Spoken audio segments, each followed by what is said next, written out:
You be sitting there like, what is in my mouth?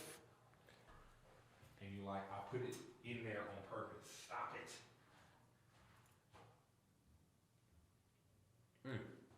If you want to rock headphones, you can. If you don't want to, you don't have to. Check, check, check, check. 1, 2. There it is. All right. Let me pull up. Where are... Oh, yeah, I ain't gonna wear no headphones. Okay, no doubt. Yeah. No doubt, no doubt. But I can hear it clear. There it is, your interview question set up there.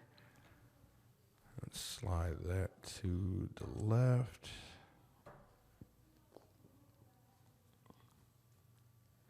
All right.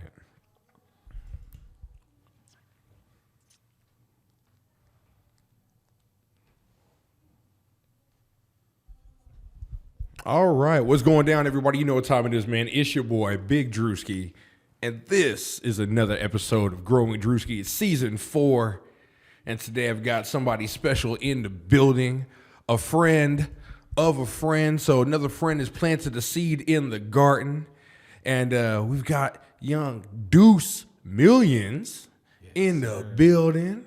Sir, what's up, man? Nice to finally meet you, fam. I know, right? Always good to put a face-to-face in-person meet. We've been talking, you know, through the text messages and phone and everything like that, and it's always good to actually put a face to the person. No, that part right there. That part, man. So welcome to Vegas. You've been traveling all over handling business. For sure. You know what I'm saying? Getting it in. That's what's happening. So we do have a nice little intro that I do. It's my brother, The Vision.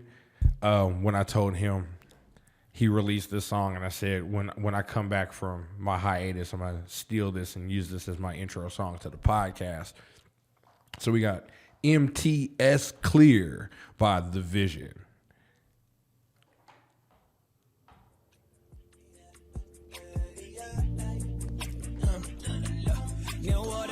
Talking nigga, trust me, I really don't care.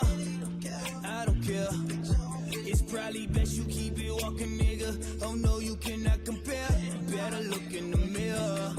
I keep my mind on money, nigga, and I always say for the boys over there, over there. I pray they gotta understand me, my nigga. If they don't, I'll make it clear.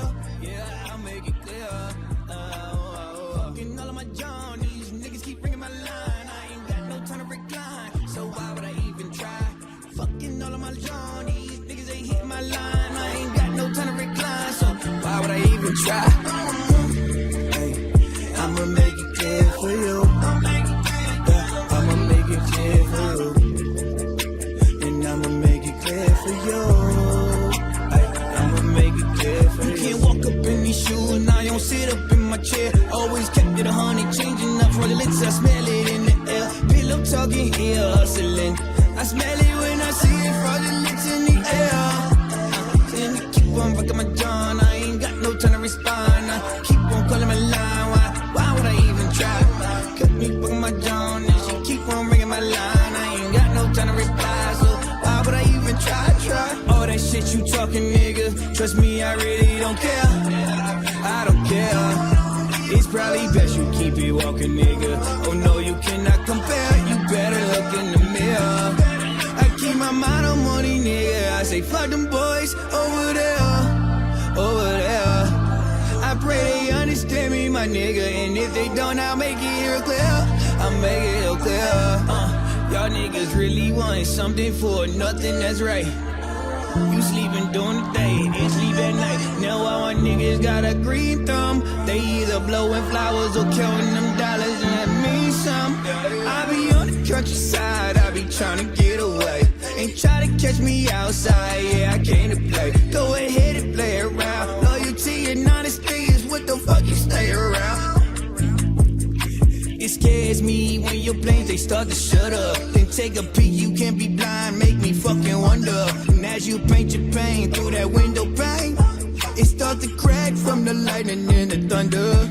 It's probably monopoly, that's the way it gotta be.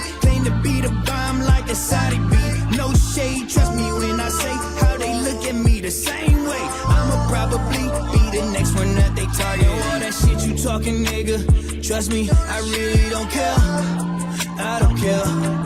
It's probably best you keep it walking, nigga. Oh no, you cannot compare. You better look in the mirror.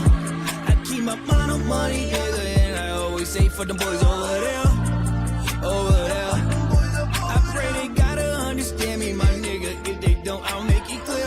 Yeah, I'll make it clear. Oh yeah. Y'all know what time it is, man. It's your boy, Big Drewski. Season 4. Growing with Drewski. Season 4. I can't believe it. We've gotten this far.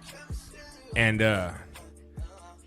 today is a special one. We got an exclusive. I told y'all all the 2025 slots were done, but I lied.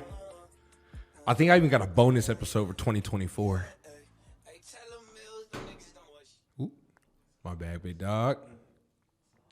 So today, man, in the building, I've got Duce Millions, recording artist. He came in here stunting on me too, man. He came in here grill shining on me. Brand new one from the House of Dang. Yes, sir. Johnny Dang. All right, so who did your grill, Paul or Johnny? Well, I called Johnny. Johnny was out of town for his birthday, so he directed me to the best person at Sharpstown location. So I had went to Mike. Shouts out to Mike for getting me right. Mike and Lambo. Yeah, Mike, you got him right here, man. He over here glistening on me right now. What's crazy is, right, I always had like grills and shit, but you know, I'm from Florida, so. But this time I was like, fuck it, I wanted to put diamonds in my mouth, and who else to go to but the best Johnny Dang? You know what I'm saying? So I said, fuck it, I'm gonna go to Johnny Dang.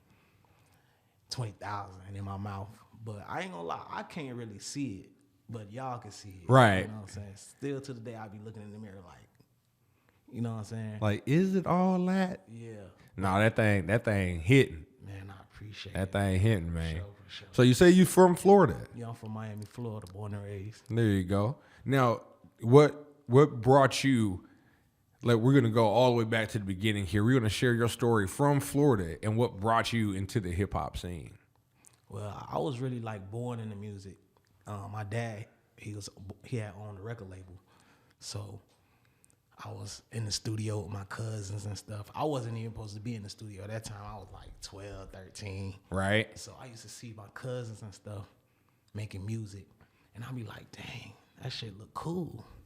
So when my daddy leave, my cousin would be like, come on, man, come in the studio and come chill with us. You know your daddy don't like you being in the studio. He wants you to stay in school and do your homework and stuff like that.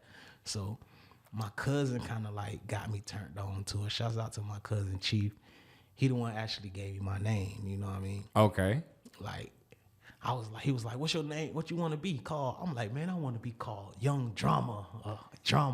He was like, nah, man, that sound crazy. He was like, man, you Duce. I was like, why Duce? He said, you a junior. You the second of your daddy. You know what I'm saying? Okay. So that grew on me, and then over the years, my pops, I tried to like show him that I was doing music, and he was always like, nah, son, that ain't it right now. Just finish school, stay focused on school and stuff like that. Of course. So I was like, dang, like, you don't even want to listen to my music, you know? So one day, I had went and made a CD, like a quick little EP, 4-5 songs. My cousin used to mix and master and put the songs together for me. So when my dad left, I went and put a CD in his other truck, the truck with the speakers and the stuff. And, okay. You know, back then, you would turn your car on, whether it's auto start or crank it up. But when you crank it up, the music already up on a little level. Yeah. You know what I'm saying? So yeah.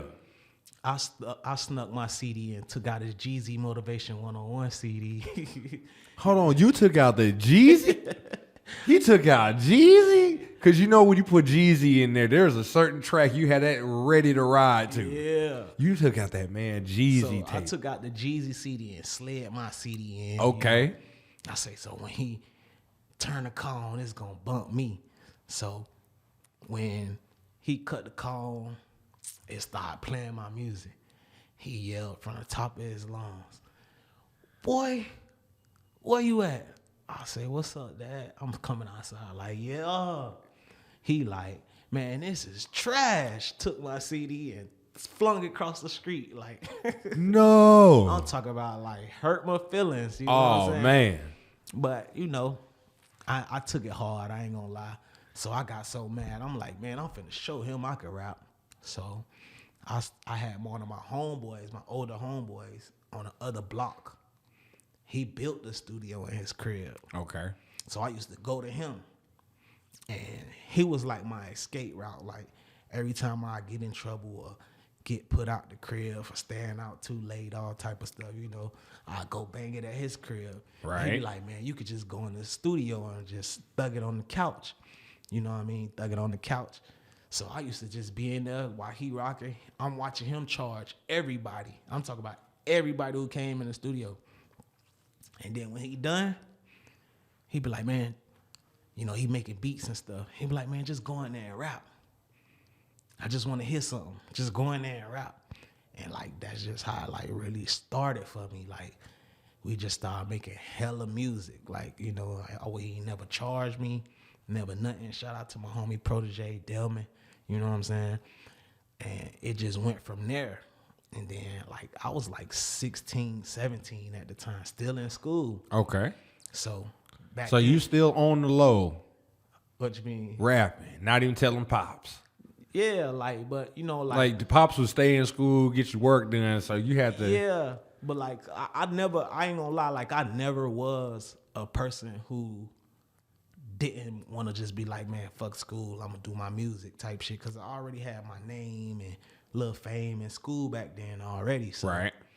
you know, I ain't play sports or nothing. It was just, you know, the cool kid, fresh, always with the newest Jordans. I dig it. I dig it. What I'm saying? So Yes, sir. even with that, I was like, okay, I'm gonna get my music.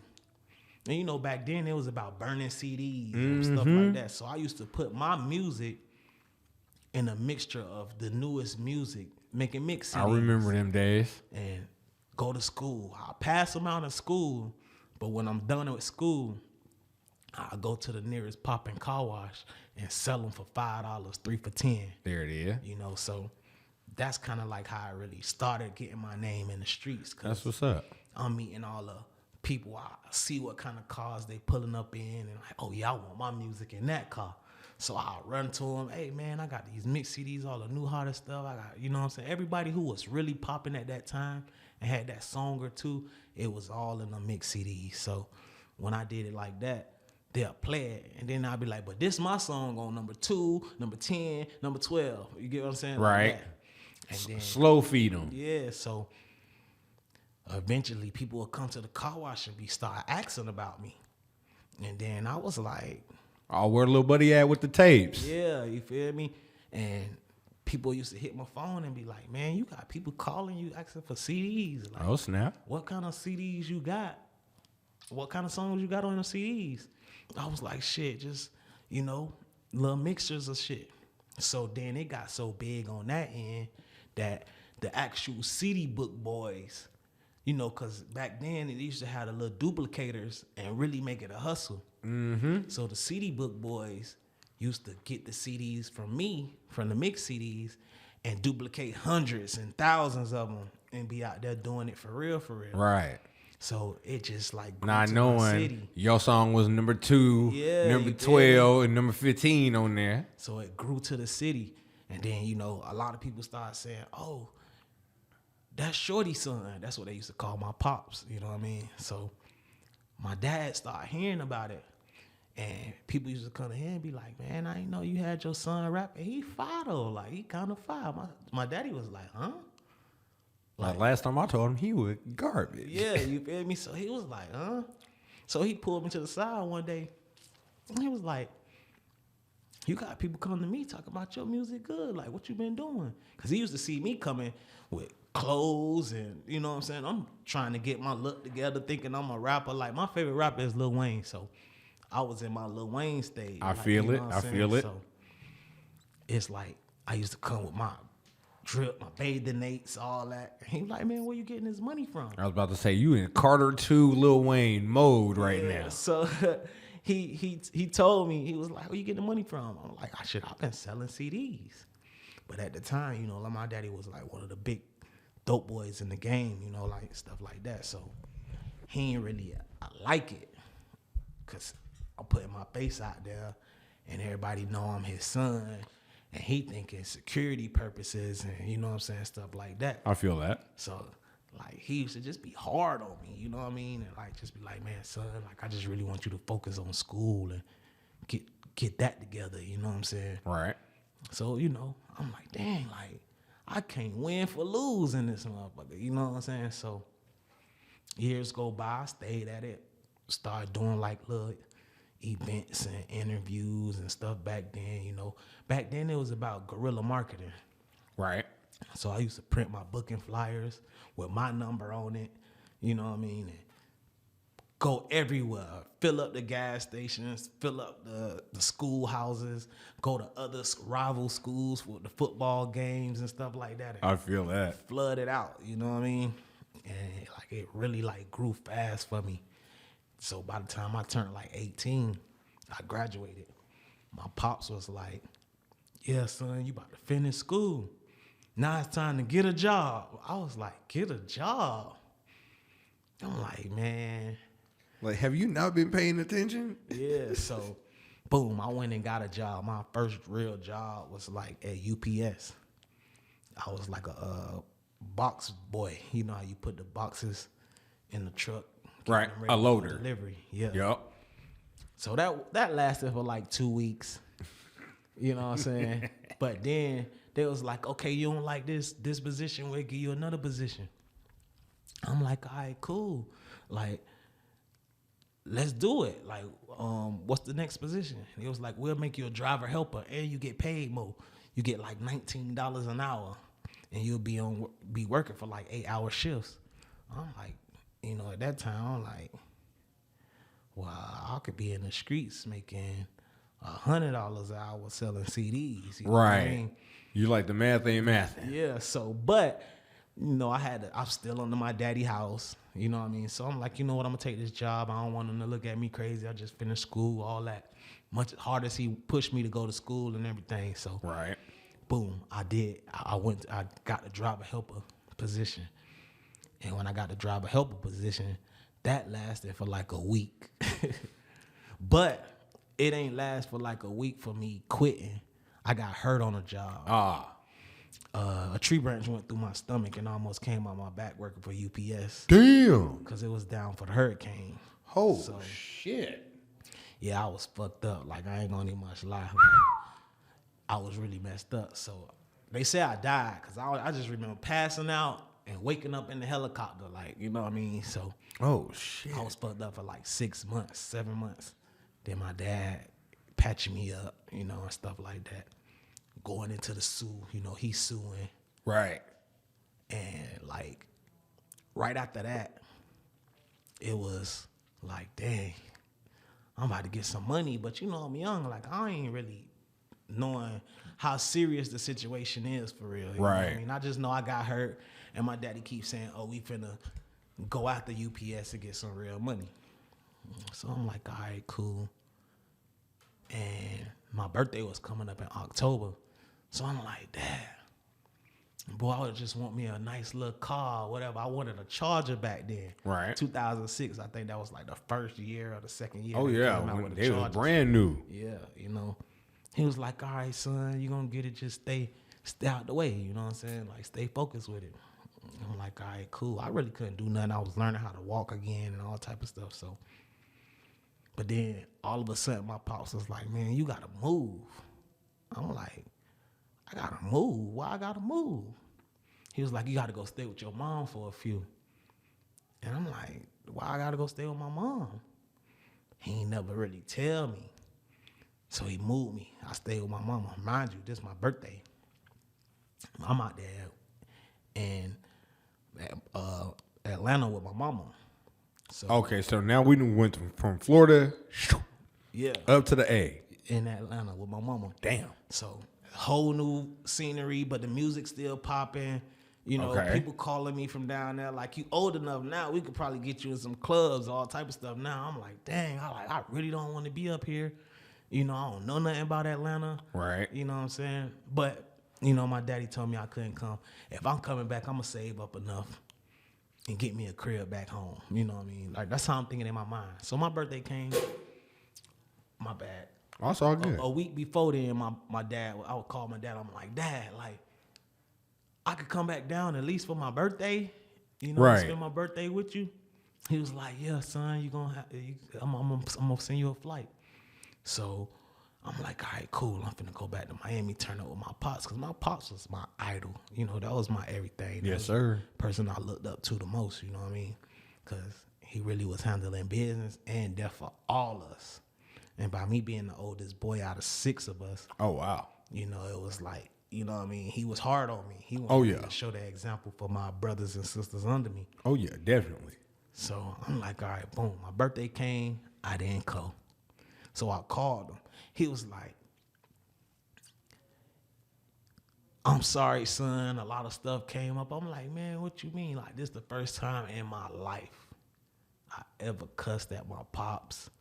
I'm mad. You know what I'm Right, saying? Like, right. like, I ain't finna talk to you no more. Like, that's how I'm thinking in my mind. You know what I'm saying? Like, well, I ain't said in my mind, but I'm thinking and talking to him. Like, man, I ain't finna see you no more, man. You just, like, Right. crushed me just then. Oh, yeah. You know what I'm saying? And then he was just hard on me for the last 2 years. Like, you know what I mean? Man, a month later, my birthday, October 14th, he died on November 14th. Damn. Yeah, he got killed for like $1 million hit for some stuff that was going on down there. And that's the real reason he wanted me to move away. You know, because I'm Security. outside being in the streets. And, you know what I'm Security. saying? Yeah, I didn't understand back then. But, you know, as I got older, I kind of like seen it like, damn, like that's the reason. You know Yeah. what I mean? Because I was one of them kids that's like 18, 17, got to be in the crib at 11. And Right. If you ain't in the crib at 11, stay where you at until 7, 8 o'clock. Oh, yeah. You know what I mean? So, Because there's some spooky hours. yeah, but back then I didn't realize he looking at it as maybe somebody might follow me to the crib, run me in the crib with him. You know what I mean? Stuff like Right. that. Not So, knowing it's not even for you, it's going after him. Yeah, But you since feel me? you his youngin', they know, okay, that's his face. Got yeah, it. So, And you know, you don't understand that until you move around and get older too. Because I didn't really understand my dad for doing a few things that now, as an adult, I do all the time, and I'm all like, "That's my pops all day," yeah, so. and I get it now. Like, oh, okay, he move around like that because people are like this. Nah, real shit, you know, and it fucked me up. Like, I ain't gonna lie, like, I was in the bathroom at my mama's house for like 2 weeks, never went out, curled up in the ball. My mama would get so scared, she'd open the door and put food right there and close the door. Like, I was Oh yeah, you fucked just up. depressed. You feel what I'm saying? And from that moment, you know what I mean, I just say, you know what? I'm gonna take this music shit serious and follow my daddy dreams, and also show him that I'm gonna be what he didn't really realize that I can be. Right, the in this potential music that shit, you had. you know? And that's the story of my life, man. I just kept going, and start networking, and got a little situation with Cash Money, my first ever situation, you know? Right. And they took me everywhere. I'm talking about I opened up for them that every major artist that is right now that's an icon That's crazy. in the music business. And they showed me the game. Like, they showed me the power of guerrilla marketing, the power of staying in the studio working, the power of don't worry about nothing but the goals. Right. We ain't worry about this label. We ain't worry about that label. You just worry about your situation. facts, you know. And I felt like, you know, don't get me wrong, I ain't make no money or nothing out of it, you know, but I gained so much knowledge that if I had a chance to do it over in the past, I'd definitely do it again. You know what I mean? Oh yeah. you know, just the experience. Just to gain that knowledge. And I was a sponge then because, you know, I just lost my pops. I really ain't know about the music business. Right. So now you just learning everything. And you got a little desire to do it, so it's more enticing. Yeah, and they start letting me meet people, and they like, oh, you with them? Oh, nah, it's like everybody want to take me under their wing type shit. So, I mean, that's a legacy right there. You was early. You was with, you know what I'm saying? Like, and that camp is legendary for what they done. And still to this day, I feel like that's exactly why I look at my label today on some, you know, bigger and better shit. You know what I mean? Like with my label today, I still grind and think off of cash money. You know what I mean? Like, okay. I still know the power of guerrilla marketing. I still know that, you know, it's 2024, you know, it's not really about CDs, it's about streams and all that, you know, which is cool. It just made it a little bit easier. But with my label, I still want to go outside, hit the streets, do promotional tours, places that we paying out our own pockets with, you know what I mean? And going to touch the city, going to touch the meet and greets, meet a friend, shake a hand, network, because the power of networking right there get you rich. Oh, yeah. You know, so, you know, like people be thinking about money, but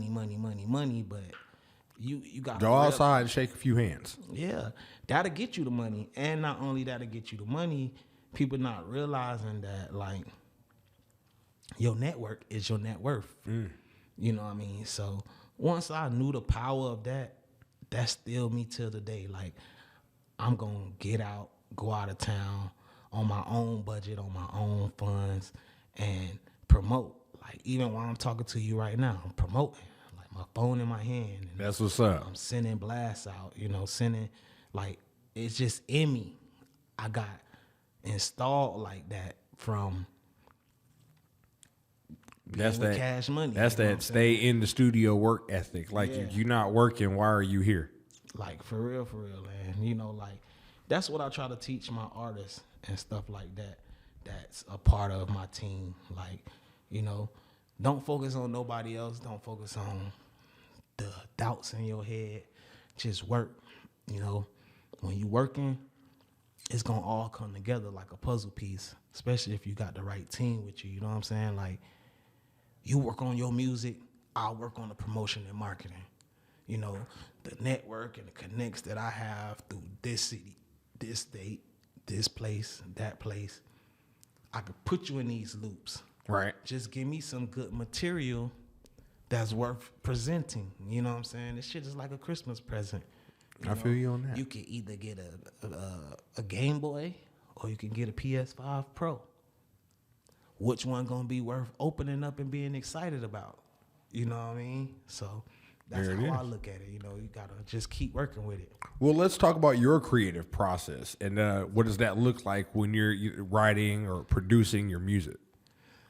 On my end, I'm gonna be honest with you. Like, I haven't did music since 2020. Like, actually recording and writing music. Oh yeah? Cause I ended up going to prison. And out here in Vegas too, man. I went to fucking high desert, southern desert. Man, getting caught up, you know, just being in the wrong situation. Right, just being outside. Yeah, and I just got out a year ago. Honestly, I just got out last September 13th. And when I got out, I had to be on parole for 11 months. And parole, on top of my parole, I had house arrest. I had like all the restrictions, bells and whistles. They didn't put it on you, huh? Yeah, so even with me being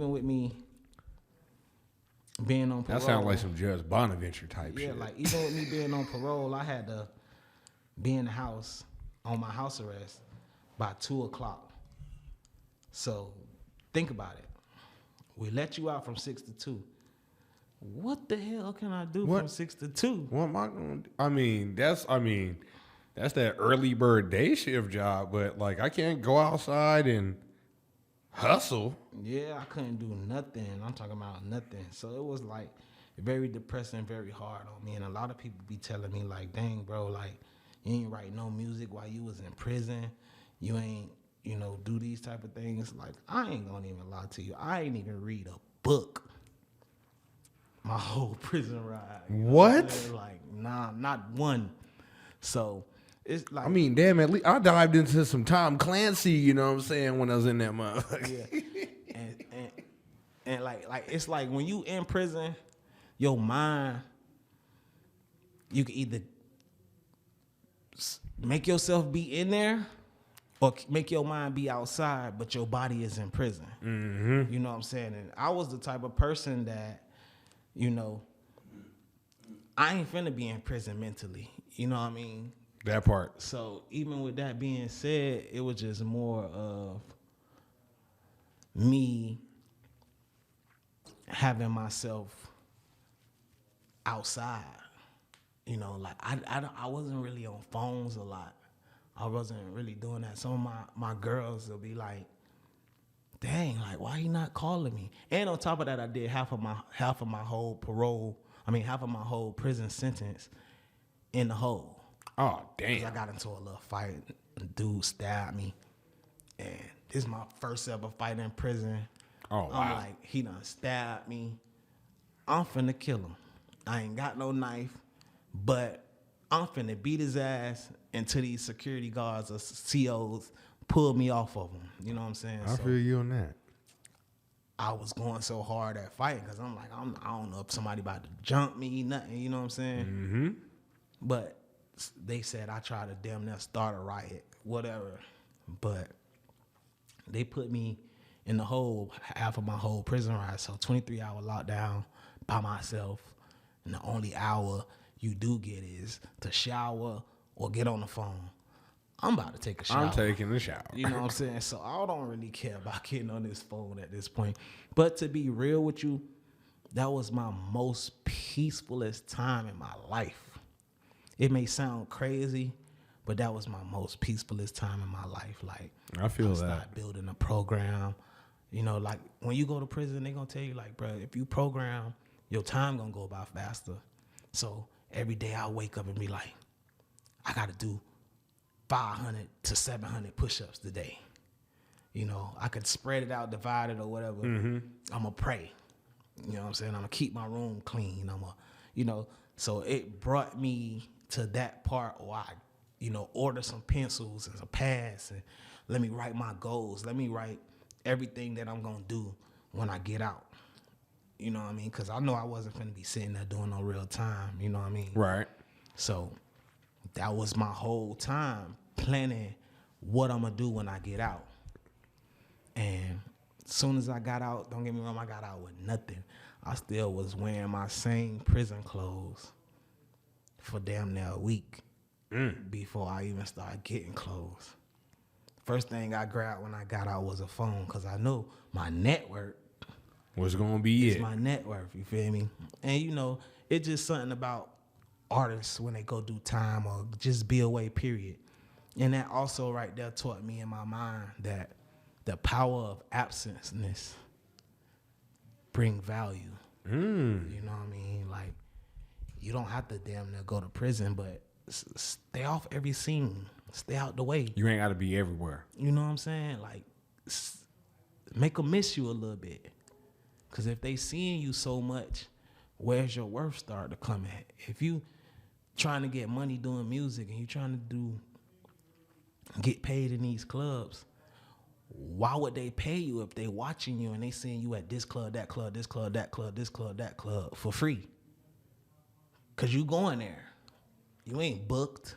Yeah. You get what I'm saying? saying? There's a difference. There's a difference. When you just going out to be going out, I would say even then, enjoy that in private. Yeah, you feel me? So, like, it taught me. So, when I got out, I was like, you know what? I'm not finna do nothing. I'm not going to no club. I'm not going nowhere. And I'm on parole anyway. So, right. You know what I'm saying? So, I still ain't write music. My mind was focused on building myself back up because I started with nothing. You know what I'm saying? So yours was more about the self-transformation, mental rehabilitation. As soon as you came back, like, I can't stay this person. Yeah. I got to come back out and reacclimate and be different than the person I was before I went in. Because if a lot of people met me 2 years from now and before then, they'd be like, man, this Joker so wild. Like, I can't even deal with him. Like, he's so wild. Like, he want to keep the biggest gun on him everywhere he want to go at. You know what I'm saying? And like, bro, chill. you feel me? Like, I'm trying to put him in upper echelon places.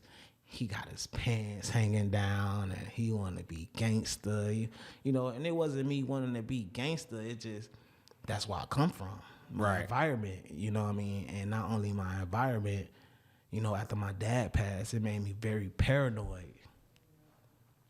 about my surroundings, you know, because that was a big impact in my life. Because of the situation and you knowing what happened, now you move in cautious. Yeah, you know, because even when my dad passed away, a lot of people was on some, shit, man, your dad passed, man, we could pass it down to you now.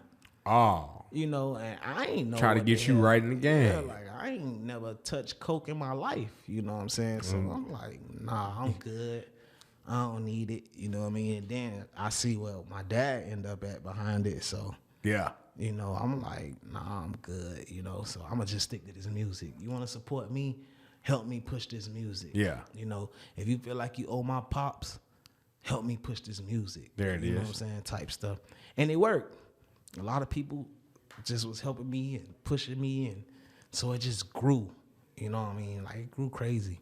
But like I was saying, like, you know, after I got out of prison, revamping myself, it was more about my image, my look, my building, me showing my followers that I can grow. Because when I went to prison, I ain't gonna even lie to you, I had like 23,000 followers.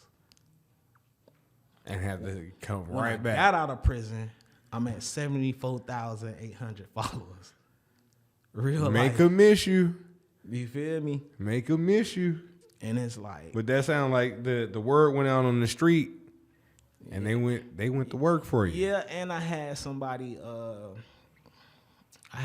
Somebody that I trusted, and my graphic designer make me flyers, letting them know I'm in jail. You know. And posted it on my page. Anybody want to write me and stuff like that, or put money on my books and stuff like that. Okay. Just the info, you know, hit me up. So they knew I was locked up, but nobody never knew where, you know what I'm saying, where I was, how long I was gonna do. Right. You know, they didn't know that.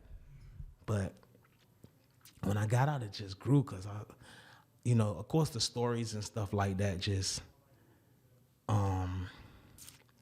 amplified. Yeah, like erased and stuff. But when I went on my page when I came home, oh yeah, so many people was mentioning me. So I'm like, damn, that shit crazy. Like, I'm gone for a year, come back and I done grew damn near 50,000 followers. That's crazy. You know what I mean? So my whole thing was, okay, now that I'm out, let me keep these new followers glued. You know what I mean? Without doing the shows and the stuff like that, I'm going to build an anticipation and get off parole. I just got off parole in August. So how do we build the follow-up for... Because you've dropped some sauce on here. I don't think you realize you dropped some game for these people on what to be doing out here right now. You know what I'm talking about? I'm a full, like, I embrace guerrilla marketing to the fullest. Like, sure. I keep telling people there's so many free tools out here that give you things to market. Mm-hmm. Like, they give them to you, like, handed. Real shit. Like, if you're a YouTube creator, they give you a QR code to use in any way you want to use it to promote your platform. Nah, for sure. Like, what's crazy is, like, if a person go on my page all the way down to like 2010, I was using QR barcodes back then. I used to promote people. I mean, go to it and be like, people used to look at me and be like, bro, what the hell is this? Right. Because, you know, it's 2012. Right. Brand new tech. You know what I'm saying? So I'm like, if you scan it, it'll take you to the address of my event. You know what I mean? And if you don't scan it, this one, you scan this one. And when you do scan this one, it'll give you all my music for free. So people used to scan it because back then that's when the social media started converting low key from CDs over to like the Dat Piffs and exactly. You know, SoundCloud being crazy, hip hop, all that, you know, and that's where I would spend my money at. Like for all the upcoming artists right now, I'm gonna give them some more sauce. All that trying to be out, trying to go in clubs, get your music spent, spending money on this, that, this, you know, trying to go for the look. If you want to go for the look, find you a person like Drewski. Find you a person like people that already have motion going on and invest into yourself in those type of people that can help you get to major outlets that's listening, that's already a part of their programs and things like that, to bigging your fan base, bigging your market, because it's the person who's helping you promote that's gonna make you go big. Y'all listening to a person who done spent $500,000 in clubs, thinking that was gonna get me somewhere. I'm talking about every night we used to hit the club, and you know Miami is strip club lifestyle, you know what I'm saying? So I'm talking about I used to have shows for $4,000-$5,000. Go in a club, blow $7,000-$8,000.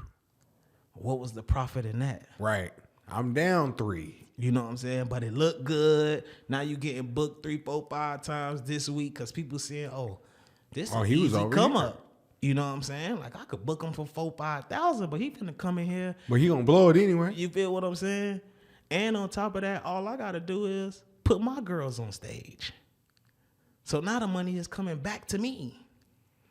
See, these what artists don't know. Damn. You know, like I forgot about the strip club hustle too. Yeah. You feel what I'm saying? So now they about to go out there and be like, get on that stage. Yeah, like when he perform, we want this girl, this girl, this girl, this girl on this stage. Whole time that's they team. Yeah, that's their team. Oh, how much he threw? Oh, he threw 8,000. Oh, we just profited 3,000. And on top of that, the club pack. Knowing what they picked up. Yeah, you feel me? And then the cut they about to give out there already know, oh, he gave us this money back. Yeah, like easy. Even in regular clubs, you know. Of course, you're not going to spend that much money like that, but let's just think but they about get it. you. They get you. You want a section? A $45 bottle of Clico is not $350. Clico is $45 at Costco. You feel me? Why are you buying it for $500? Everybody want to be done. Oh my God! You spending what, $500 on some Don? You can go to the store and get it for $35. The same bottle. So it's like, man, go down at home. These artists, you know, like I said, I understand y'all want to look good. I understand y'all want to look y'all littest on social media and things like that, but it's not what you do, it's how you do it. You know what I mean? Like, let's just be real. I'm on this interview right now, my first ever interview in Las Vegas, Nevada. Shouts out to Drewski. We going to do numbers through this thing, you feel me? But I checked Drewski out and I'm like, man, you know what? This is beneficial for me. And likewise, you know, because I have a Southern East Coast fan base. And I'm still growing my fan base on the West Coast. That's what's up. But what's better with growing with Drewski on the West Coast? You hear me? So, you know, like, I'm enjoying myself, man, and I appreciate you once again for even having me a part of this, you know, and dropping jewels on these people and letting them know, like, you know, the mindset of a businessman, not just an artist, not just a person who just want to make music. Right, because there's so many different aspects to the industry of music, and it is the music business. And like you said, you have to learn how to restructure yourself, even as a person coming out presenting yourself. Like, Facts. what's my look going to be like when they see me Facts. come in the room? They're not going to think, oh, no, another dude in the poo shiesty. Jesus Christ. They're going to be like, okay, he got a nice little, he got some drip on him. He got a little swag about him. Let's see what he's about. Yeah, for sure. And then, you know, you carry yourself very well, very soft-spoken, well-mannered, so you came in, and that right there will be like, okay, I want to know more. I want to talk to this person because you're not aggressive. You're not over here being weird. Nah, for real. So now you even have that as a plus on your business, on your face card. Nah, for sure. Because then, now they're like, okay, let's hear what he's talking about. And now when you actually speak, very eloquent, you know what you're talking about, you know what the goal is, you know where you want to go. So it's like, you know exactly how you're going to pitch it. Nah, for real. And that being a part of your mental rehabilitation into, you know, how you want to come out and just present yourself in life, not even on the artist side, but just in life. That I think that is a very crucial thing, because some of us, I was like you, man. Sometimes they be like, bro, you are wild out here. Yeah, and like I own my label too as well, you know. Like, I don't see myself ever signing a distribution deal for my label. I mean, not for my label, I'll take that back. For artists, you know, like, far as me personally. Right. You know what I mean? Like, the only thing I can see myself doing right now is getting a label deal far as distribution. Like, you know how Cash Money had Universal. Right. But I'm at the point right now where I don't really care about having a label that's helping me push. I want to do it myself, my own money, my own team. We're going to build it up together and do my thing. Because I'm 37 right now. So just think about it. Me doing music from 16 all the way to now, you know, it hit different. Oh, yeah. You know, don't get me wrong. Anything I pop up, like right now, you know how they say, okay, if you would ever jump into the music game full throttle, where do you see yourself at? Like, who you could compare yourself to? Mm-hmm. You know how that always would be a question. Right. I'm always thinking Young Dolph. I'm always thinking Jeezy. Not Jeezy, but Gucci, you know what I'm saying? Mm-hmm. But Jeezy as well, you know what I'm saying? I'm always thinking, you know, Yo Gotti's, self-made people. You know what I'm saying? Some of the Southern legends. You know what I mean? The legends. And that's what I like. Even if I take it to the West Coast, I see myself as a Nipsey Hussle or somebody who's. I was just about to say, you give me Nipsey Hussle vibes. You know what I'm saying? You give me that. I took the game from Nip, Slim. Yeah. Slim Thug. He's always in his music somewhere. He's talking about putting the game down, getting an LLC. Put it on paper, this and that. Like you said, Dolph, Gucci. I mean, shit, fucking T.I. with Hustle Gang. Yeah, like I don't see myself needing a label right now. You know, like, to me, now that I'm grown, I feel like a label is like having good credit. You know what I mean? Like, we can front you this money, right? But you got to give it to us back, you know? So on my end, like, I don't never see myself taking a loss. But if I take a loss, I'd rather take a loss and make it a lesson and keep going back at it. You know what I'm saying? I don't want to feel like I owe somebody and now I'm in debt with this person and now I can't drop nothing because now they got control of this, control of that. You get what I'm saying? Yeah, man. And that's a lot of things that these new artists don't understand. Like, they want to just jump on getting paid. Oh, I'll take a $2 million deal. Oh, I'll take a $3 million deal. Do you know what you are signing when you take that deal? They don't see them small they words. Don't you know, see like that fine print, man. You know, like the commercial will sound so good. And then at the end, it be like... And that's the part I listen to the hardest. Hold on, wait, did he say death? You know what I'm saying? He said your stomach will blow up. Did you? I heard that, right? Y'all heard that? Yeah, you feel me? So, and they be like, nah, they didn't say that. Yes, he did. And then they be like, okay, you want a $2 million deal? Okay, boom. We'll give you $1 million up front. Advance.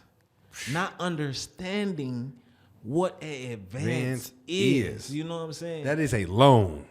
It's a loan, but it's With also really bad percentage rate on it. no, for sure. But it's also they testing you right there.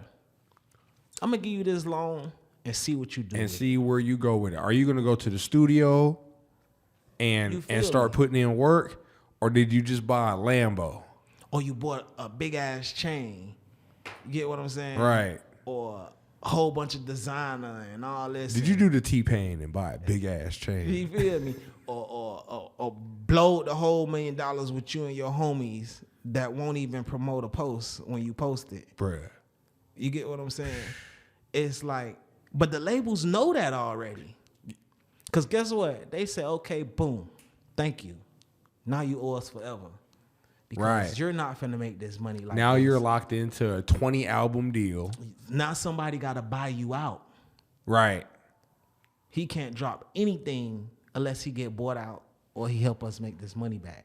Right. So me saying that to say, that's why I don't want to.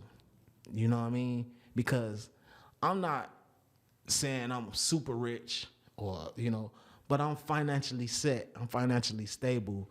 I can put 100,000 into my music right now. I can put 300,000 into another artist's music right now.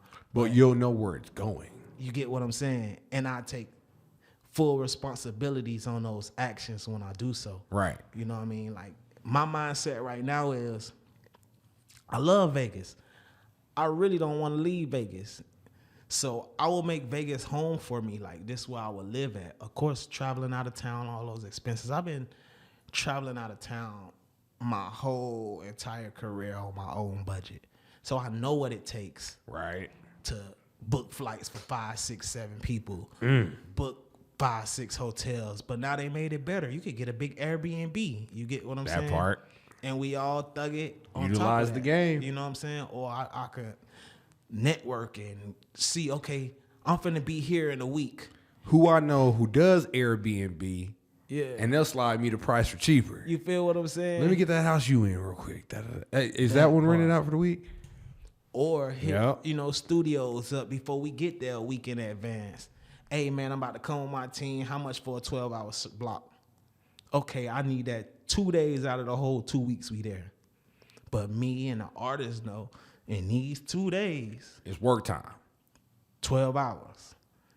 Even if we all made 2 songs each, it's the look we got. Was everybody working? Dude, you sitting there writing a verse, you sitting there doing this, you helping him do that. Somebody's mixing the record. Like, everything's rolling in them 2 days. Facts. And on top of that, it's the everything being documented, everything being filmed. Like, you know, people be on Instagram and want to show the racks and show all that. But that don't impress me no more because it's like you talking to a person who's been having money. Show me the grind. Show me what you doing with the money. Show me the grind. You know what Show I'm me the saying? work. I rather respect the person who showed me no money, but I see all these moves. Because when I see all these moves, I'm be like, me personally, I know that costs. I know it costs for him to do that. I know it costed him to do that. You know what I mean? Right. Like, even on my end, like, I spent $20,000 on my tee. True enough, I could have spent anything other to do it, but I'm in the industry. I'm in the business. I went to Johnny Dane. I went to Johnny Dane because Johnny Dane is going to put me on his social media Right. and catapult me to all the industry eyes. And now, while all the industry eyes looking at me, I'm finna do this. Right. While you sitting there in that picture with Johnny Dang like this, You feel me? everybody's like, all right, cool. Who is that? Who, Let me go to who's his this cat page. who got a grill with Dang? You feel me? Even regular people just looking at Johnny Dang page, scrolling like, who is this? And they click your username. Boom. And now they look at my username. I just did an interview with Drewski. I just did a pop the balloon thing for the 3rd time. I just, you know what I'm saying? It's me growing as I grind, but getting the right eyes to see me as I'm growing, as I grind.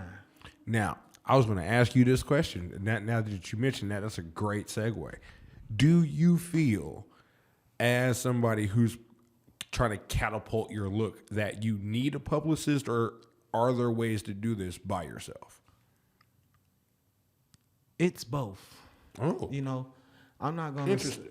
The reason why I say it's both because, I mean, you're talking to a person who's been in the game 15, 16 years. right. So of course I know what to do and how to do it, but let's be real, I'm not a machine. You know, you always need somebody to help you do other things when you need the full focus on certain things. You know what I mean? Like, just like with my artists, when they work, I let them know, take care of yourself, keep yourself groomed, you know, keep your image up, but focus on music. Don't do nothing else but focus on music. Because when you focusing on trying to get shows booked, trying to send your music here, trying to send your that's the label's job. And if Right. you're a part of the label, do music. You know? So that's kind of like going back to what you just said with me. Like, you know, the publicist can handle the things that's needed to be handled when I need to focus on going this way. Right. You get where I'm coming from? Yes, sir. And that's exactly how I look at it, you know. It's a team. You know what I mean? Like, what's the Power Rangers if they was all by themselves? What's the Ninja Turtles if they was all by themselves? Oh no, the Power Rangers might be a different story because Tommy was whooping ass for a season, boy. He had them boys lined up. But you know, when they got in that one machine But together then- that got big, Oh yeah, but then when, you know what I'm saying, but even then, I don't know, Tommy jumped in that mug and punched Trini dead in her face. Blah! I was like, golly, Tommy, you can't do that. But no, I get what you say. Voltron, the Power Yeah. Rangers, Captain Planet, all of them, all of them. Marvels, You have X-Men. to come together as one. So all your individual talents. Yeah. And like you said, it's a team.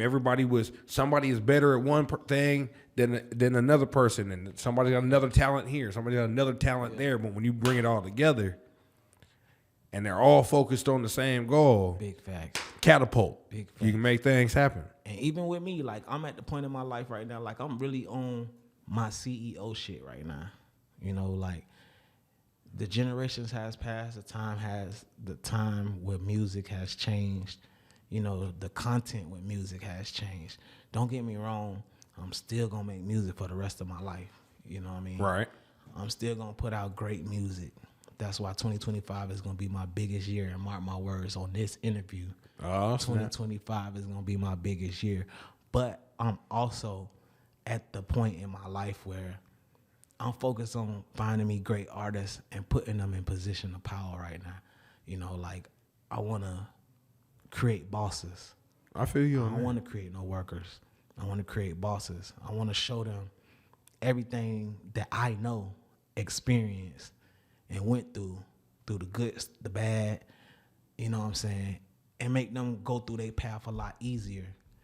And, you know, shit, and feel good about it. Like, you know, like, I helped him get here, helped him get there. Ain't even got to be no money. It's me putting people in position. And knowing that they took it to Like the next a QC, level. if they want to look at it as the new age era. Okay. You know what I'm saying?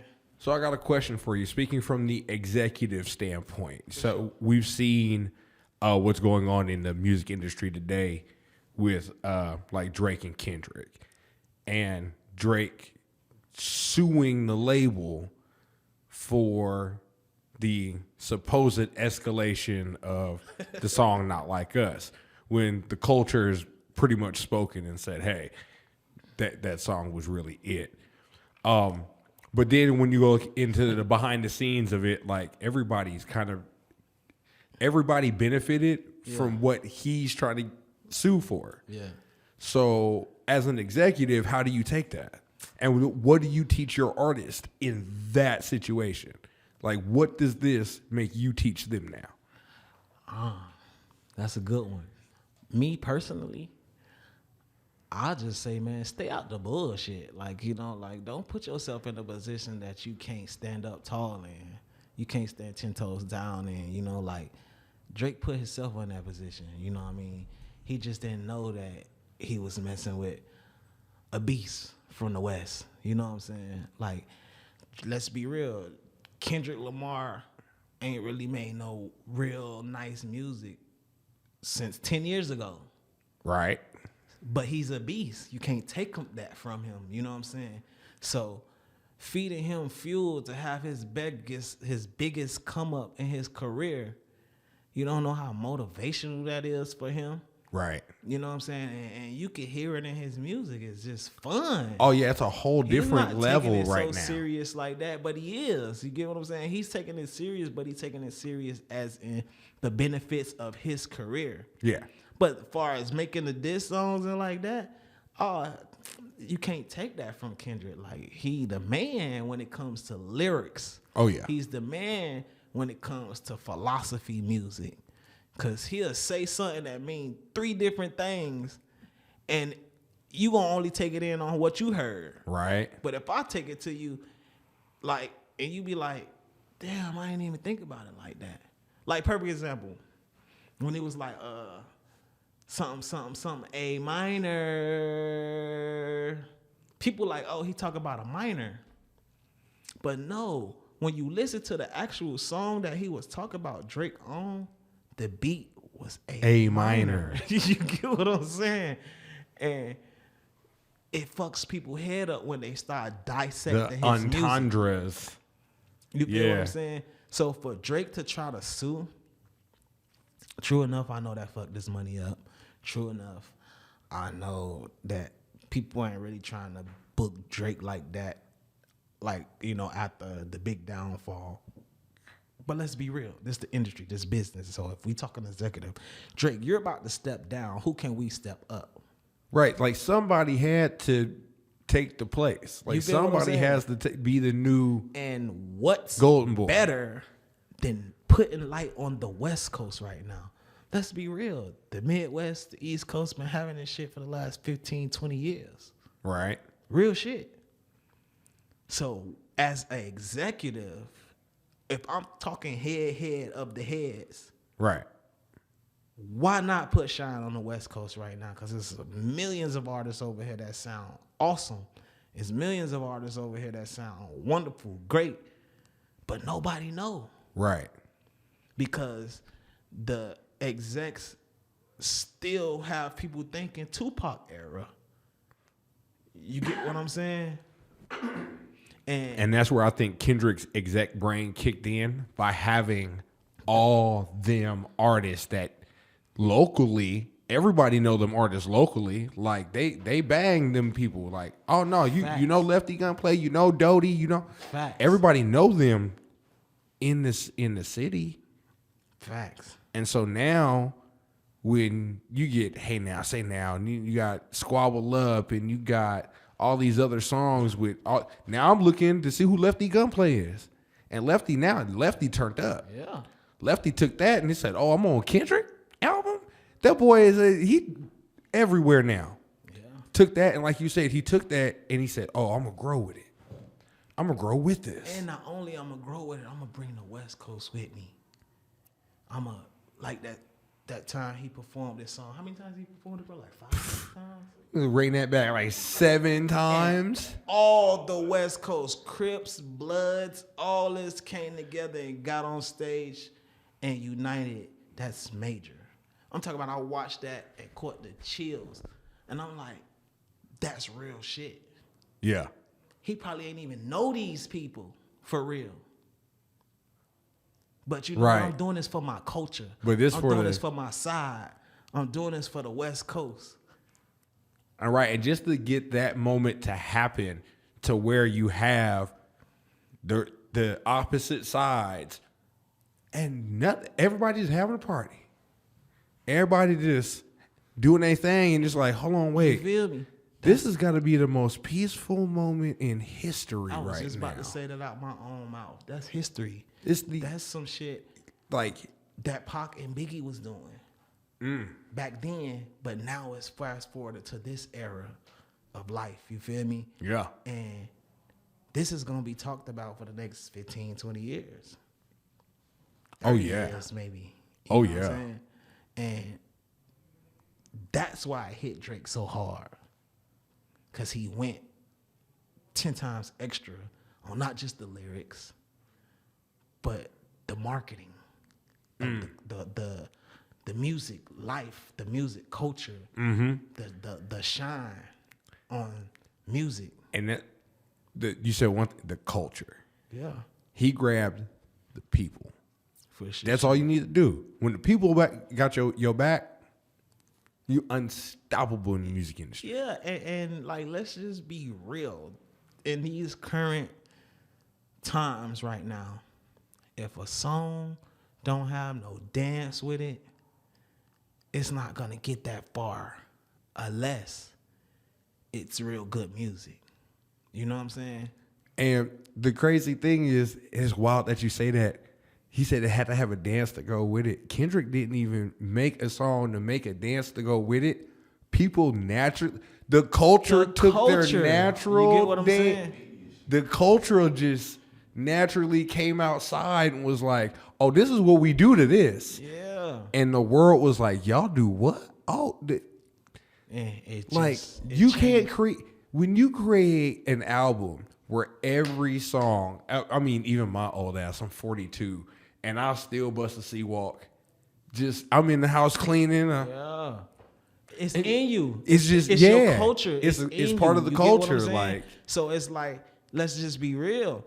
Like, people who don't C-walk, people who don't dance how the West Coast dance, they doing it now. They doing the bug stomp. They doing the fever. And don't even know what it really and means. don't even for know real. what it is. But they doing it now because guess what? They babies doing it. These 2-year-olds, these 3-year-olds, these 4-year-olds. Now, you know you got it when I've been seeing these posts on social media. It's crazy. Kendrick, come on. And babies, little toddlers are popping out from their cribs. The uncoordinated as hell, but their bodies are moving to it. Yeah. You want me to tell you what's some funny shit? And this is a true fact, right? I went to D's Drip. Shouts out to D's Drip. Las Vegas got a clothing store called D's Drip, right? Out here. Okay. I went and bought this outfit yesterday. That thing swaggy too. I was about to ask you where you got that suit from, because I love me some sweatsuits. Me too. That's my style right there. But I went to D's Drip, and my partner D, his daughter, was in there in the store with him. Right. And she probably like 4. And they listening to the West Coast sound in the store, you know what I'm saying? So I go in here. I'm like, hey, man, I want this outfit, this outfit, this outfit. I bought like 3 of the same outfit style, right? Just different colors.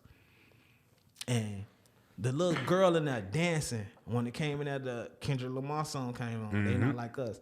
But then she say, Daddy, Daddy, Daddy, turn my song on. And he say, what, baby? She say, Daddy, turn my song on. Because when she dancing, me and my brother was in the store, like, you know, dancing how she was dancing. Like, hey, you know what I'm saying? She said, run it back, Daddy. No, she said, turn her song on. Right. So I'm like, what's her song? Oh, hold on, wait. What's her song? Turn the TV off. Turn the TV off. Turn the TV off. And she just started getting it. And I'm like, bruh. I'm talking about rapping it word for word, too. And she like, 4. That's crazy. I'm like, this is why he deserves to be where he at right now. Because he knows marketing. Yeah. He knows promotions. He knows. That's why people like Kendrick Lamar, people like me, people that's back in the days that's coming back to the game now, is filtering and cleaning the bullshit. Music. Yeah. Because let's be real, everybody that people worship, everybody that people loved, everybody that people gave they all to listening to, all the motherfuckers in jail right now. I was about to say, yeah. And if they not in jail, rest in peace to them. But so that showed the generation that's growing up on music, y'all want to live like this? This where it's going to put you at in the long run. I don't care how much money you got. You better talk to him. You feel what I'm saying? Talk to him. Choose a side. You want to go to jail? You want to go in the grave? Which one? Because this is where it's gonna put you. Right. And I get it. As a music exec thinking, let me put this out there. Let me show them that we gonna promote nothing but this for this many years. Cause I might get deep in that, but this I know where you headed. we want to show the black culture what we want to see. But we want to see it because guess what? We want jail, we want death, we want jail, we want death, we want jail, we want death. We know what they're trying to do, man. You get what I'm saying? So it's up to us to put that positive light on us. So instead of, like you said, coming out and portraying the stereotypical presentation of yourself, you got to come up and you got to be like, hey, look, I can still be me, but let's be real, man. Gangsta is not cool. It's 2024, about to be 2025. Being a boss is cool. Showing the world, not just the city, not just the state, showing the world that black people have many sense. We got plenty sense. We have a brain. We are very powerful. You know what I'm saying? And we even more powerful when we come together and build something that one. You know what I'm saying? And even a boss sit at a table with bosses. I know how to break bread with you. You feel me? Like, that part. I'm not greedy. Like, I got my bro here, and I respect him so much. You know what I'm saying? Me and him gonna be touching a lot of paper in the future. You know what I'm saying? And look out for his music. He about to start coming out with me, and you know what I'm saying? That's gonna be a catapult in my career, because guess what? I feel like bro gonna help me help myself. You know what I'm saying? Because he's just as motivated as me to put the music to the world. You know what I'm saying?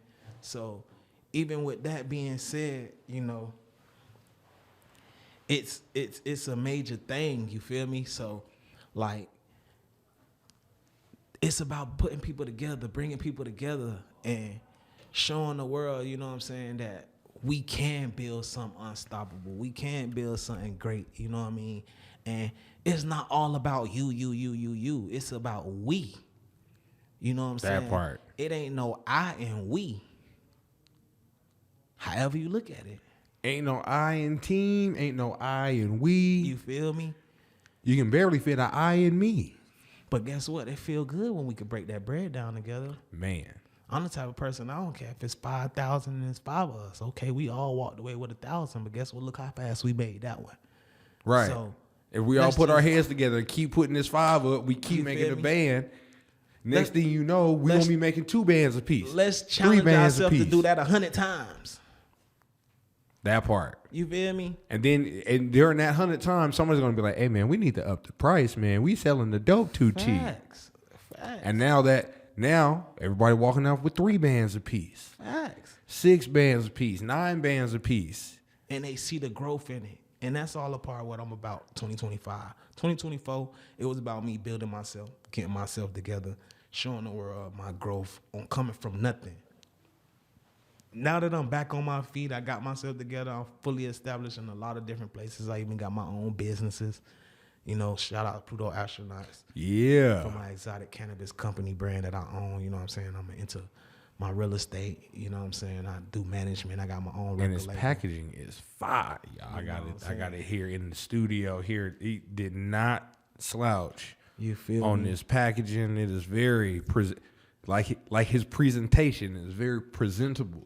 For sure, man. It don't look like no slouch either. This look like some, even off the packaging, this look like some, ooh, okay, what we got here? You know what I'm talking about? The packaging look like, ooh. But the wait. gas gonna be like, That's what I'm talking about. Type shit. That's what I'm talking about. But yeah, man, like I say, 2025, man, it's about showing the world the rise to millions. I got a reality show coming. We're gonna be filming in like probably like spring, summertime. Okay. We're gonna show the world 45 days of recording. And on our 45 days, we're gonna be on tour. It's about showing the world the behind the grind, not just the glitz and glamour, you know what I'm saying? Showing people what it's gonna take, the bookings, the phone calls, the interviews. That's why I like doing behind the scenes photography. You know, I like showing the process versus the finished product. And my goal for 2025 is to do 100 plus videos on YouTube. That's what's up. So I'm about to build my catalog up. I ain't gonna drop a song without a video. You know, and that's how I'm gonna work with the whole label as well. We're not dropping nothing unless we shooting videos. There it is. You know, and we know the algorithm right now. We know that do some shit they could dance to. Whether it's slow music, fast music, pop music, club music. Do something that if that kid ain't dancing, we ain't dropping it. I feel you on that. If it don't catch a bop in the studio, it's a new one. Yeah. So you did mention you had somebody in here who was very inspirational and will keep you on that high tier level here. So we got him in the studio today with us, man. Who you got here with us? Oh, brother? Man, I'm going to let the king introduce himself, man. You know what I'm saying? What's up, man? Came from Kansas. My name P5. Met my boy Duce.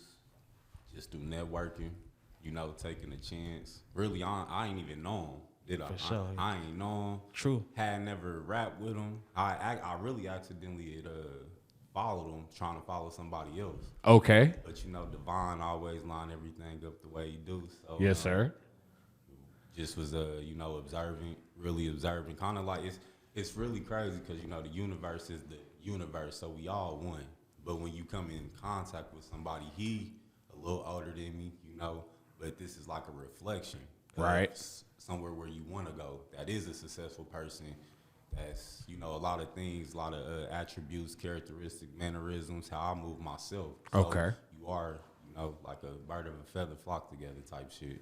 Yes, sir. But it was just more or less like I did peep his success.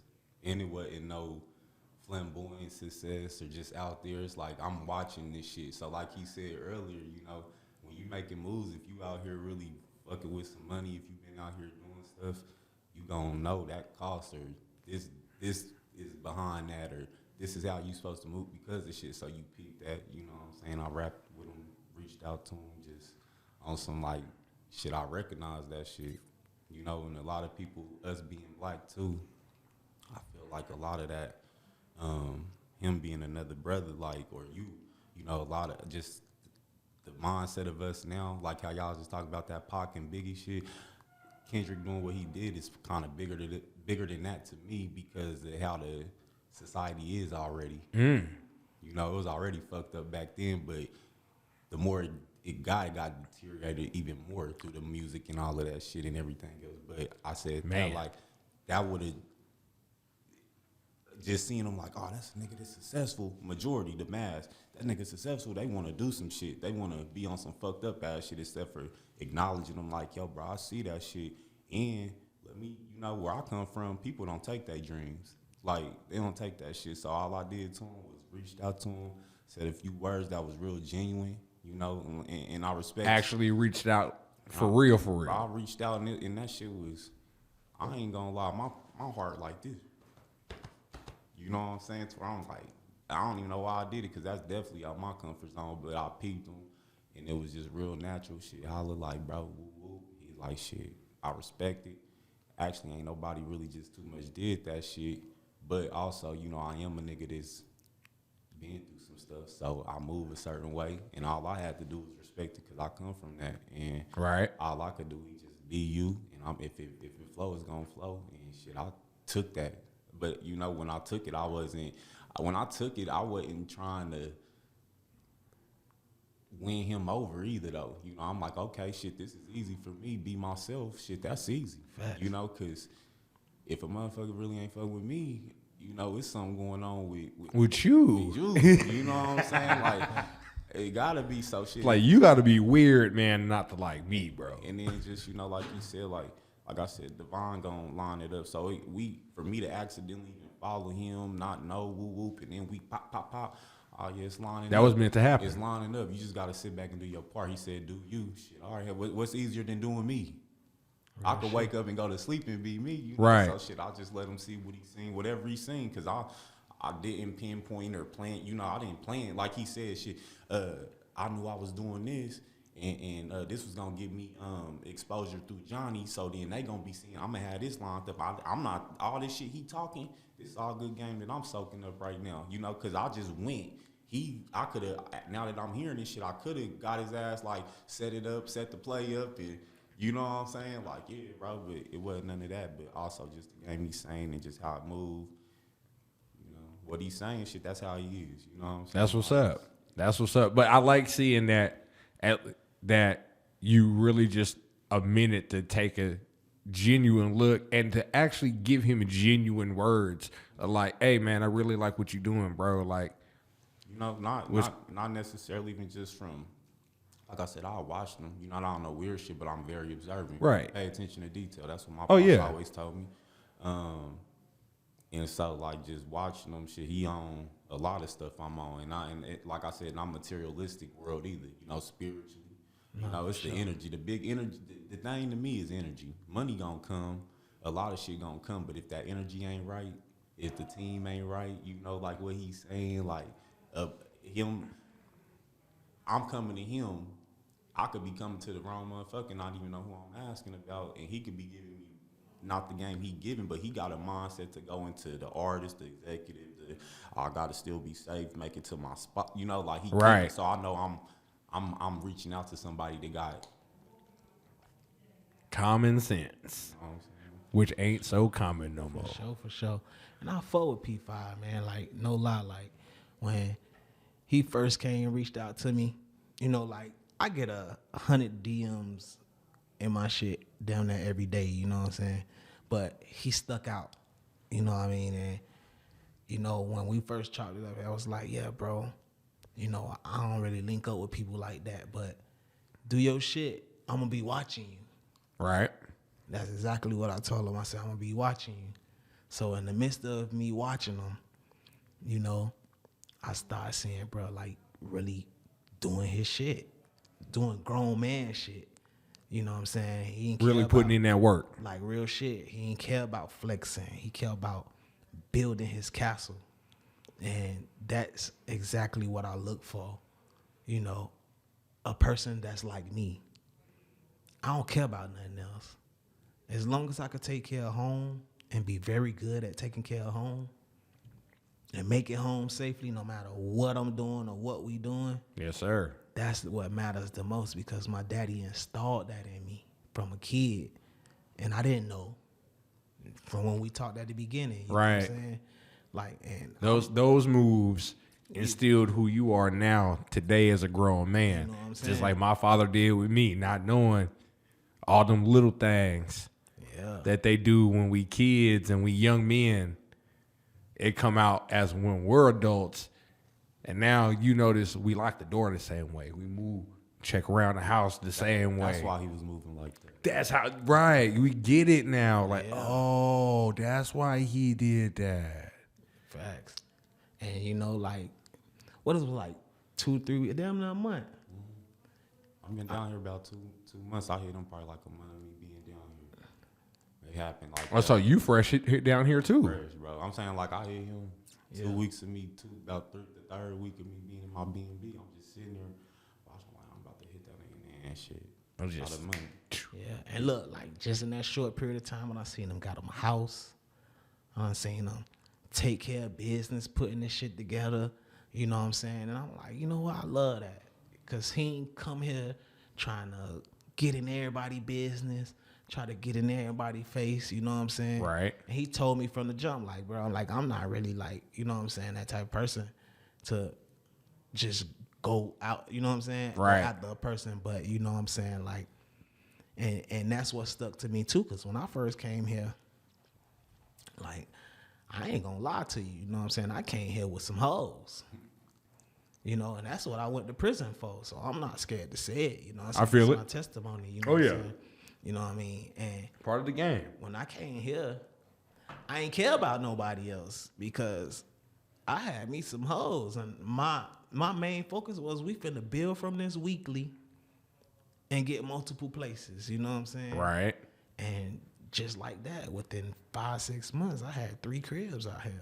You know what I'm saying? That's crazy. And then right after that, I went from making $2,000-$3,000 a day to $10,000 a day for 7-8 months straight. You know what I'm saying? Then Spanish Trails. Then, you know, like, and Vegas get you if you show out too much. Ooh, won't it?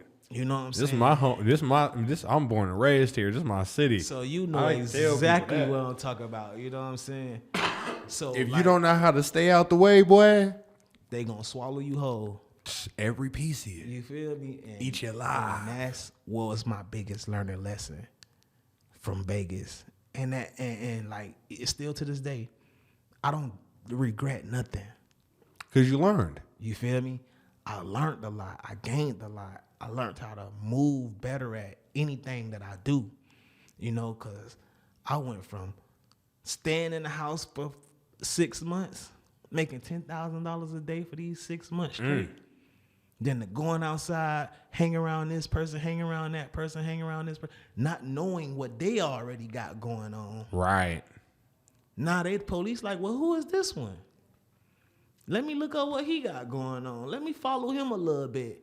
And boom, now they rushing every single crib I got. Yep. Not knowing. You get what I'm saying? Yeah. Oh, man, So- I've heard that story from a couple of them. So with that being said, I love to be a ghost. I feel you on You that. feel me? Like being a ghost is the most powerfulest thing in the world to me. And I see it now. Just like how I was saying my absences got me 50,000 followers. I feel you on that. So, with you saying that, then what's in it in the future? What, being a ghost? Now, the future. What are your future goals then? If we're not gonna be flamboyant and outside, but we still gonna move, what do you see your brand or the build? I or love this question, bro. how do you see yourself moving in the next few years? I see myself moving like a president in the music industry. If you seeing us at a show, you gonna see damn near 10 securities, black trucks, sprinters, bulletproof trucks. That's all under our companies that we own. That's what I'm talking about. You get what I'm saying? Yes, sir. You know, because protection and security is everything, especially in this wild world that we live in. You know what I'm saying? Man. So don't get me wrong. I love jewelry. I'm a jewelry man. I got hella jewelry. You know what I'm saying? Said But, I got the ice. you know, but that don't mean I'm gonna go outside and wear this shit every day. That part. That don't mean, you know what I'm saying? And then let's just be real. Like, you know, like I don't have a violent felony, but I still have a felony. My first felony in my life. Thank you, Vegas. But you know how to move now. I know how to move because at the end of the day, let's just be real. I can't have a possession of a gun myself. But if you hired, if I own a security company, which I already do own, shouts out to 5-Star Elite Security. hey, You know there what I'm you saying? go. I can have 100 people with me with guns. And we can walk through buildings with these guns. Right, because they're licensed, they're insured, they're feel me? bonded, all the paperwork's right on them. They You got feel background checks. They not just a homie off the street with the You blicky. feel me? And You even did it the if right they way. are, You did it the right way. hey, bro, let's I go got get your you license. hired. I'm going to go pay for your license. I'm going to pay for your classes. I'm going to pay for these things. Drop that sauce on them. You Look, feel you what can I'm have saying? your homie work for you, but do it the right way. Yeah. Get them hired. Make them take that class on gun safety. Make them take the class feel on how me? to handle these weapons. And if you don't got it, bro, I'm going to pay for it because I know where we going at with this. If you really want this person on your team like that, you'll pay the cost being a boss. And guess what? I'm going to make it hard on him too because if he's strictly from the streets, right? Guess what? Bro, I'm finna make you part owner of this business. Now I need you to change your mindset because this is business. Now, yeah, because You know now what I'm you're going to saying? think way different about it than as a street dude with a job. You get me? Now you got to think, oh, man, I own this company. So now how we going to do this? How we going to look? Oh, man, now they in the talk with you about the logo. And You feel me? now you buying polos. And before you And- know it, his mindset has changed. He Like not that. thinking about the streets. He thinking about how big I can make this company and how much money I just made in this short period of time Right. being on real life business shit. Right, when you see after that first year, you're like, hold on, wait, we made how much You money? get me? And I done met this person, that person, this person. Now I got this celebrity calling my phone telling me he need me to fly out with And him. then when you have the problems of business, now I got to expand. You feel me? I gotta do what? So like that's why I see myself right now for real. Like, you know, like I'm finna partner up on this concierge service with my partner. Okay. You know, we about to have a whole bunch of Sprinters. We about to have a whole bunch of Escalades and big black trucks. Cause you know, like I love the lifestyle of Las Vegas. And if you come to Las Vegas and you have your mind on growth, Las Vegas will put it right in your face. Some people be blind by the lights and the glitz and glamour. But if you come in here focused and you know what you come in here for, Oh yeah. it's gonna put it right in your You face. can definitely touch the right hands. You feel me? You can definitely touch the right Like, hands let's out be here. real, like Las Vegas is 30 to 50,000 people every week. New faces. Right. So let's just break it down, and I know I get deep with this shit. So let's just say Now let's put it in. Let's just say if me and bro say fuck it, bro. We finna go on the script, have security, have camera people for the next 30 days, right? And if we have booking flyers with QR barcodes, giving these people these free music, giving these people all our social media sites, you know what I'm saying? Don't get me wrong, we will tap in with the locals, but focus on the strip. Why? Because everybody going their own way when they leaving. Because I like you. I like you because this is what he's trying to do, right? He's planting seeds in the garden. The theme of the show. He's You get planting what I'm seeds saying? in the garden. So now you done took these QR codes and this and that, da, da, da. Milwaukee, Kansas, South Asia, the Bahamas, Turks and Caicos is out here, Ireland, Talk to him, Drewski. Florida, Australia, Canada, Mexico, Spain, Germany. Everybody come to my city. You feel me? Everybody comes to Vegas. So if you, like he said, if you out there for 30 days, And we're going hard. and even if you took that 30 days and said, we will be out for 3 hours a day. That's the grind. We gonna put 3 hours of just outside. Yeah. The camera, you not the know- image, the look. And then now in today's day and age, you also putting that up on socials. Man, we dropping some sauce. That's feel me? another one. Everybody's looking up. Las Vegas tourism, Las Vegas this, Las Vegas that. What's happening on the strip? What's people are always looking for what's valid, especially tourists on the strip. So now they done seen this dude out here and this dude out here 30 days. They're gonna be looking for you on the strip. Before they even get here. Before they get here, they think you own the strip. It's a part of your persona. So now, when it's a slower time, but then you pop up on the strip, that absence. Yeah. Oh shit! Hey, no, he outside. He really outside. For real. And you know, like Bang. this is what I'm saying. Like I told him, Drewski, man, we gonna make this one epic. You know what I'm saying? Like this is my very first time being in Las Vegas on a podcast, and I started with the best podcast. Hey, You know what I'm saying? And we just gonna drop that drip and drop that sauce to Dropping them, you know what I'm sauce on saying? them. Like, and if they really listening, they'll earn a lot of wisdom from this, you know what I'm saying? Man. Like Las Vegas is where it's at. Las Vegas is like a New York. Las Vegas is like a Miami. Las Vegas is like a Houston. you just gotta tap into. You feel You me? just gotta tap in and do the work. And you want me to tell you what's crazy? I meet a lot of local artists out here, right? Mm-hmm. And you know, they tell me like, "Dang, bro, you got to get off that script. You got to come to the outskirts and out this and out that." So I try. I go to the outs, you know, the little lounges and stuff like that. Right. But in my mind, it's not beneficial to me on where I'm going. You know what I'm saying? There's a bigger move. You feel what I'm saying? But it's not just you being the regular dude. Hey man, here's the You feel me? here's my card, man. Here, you want it?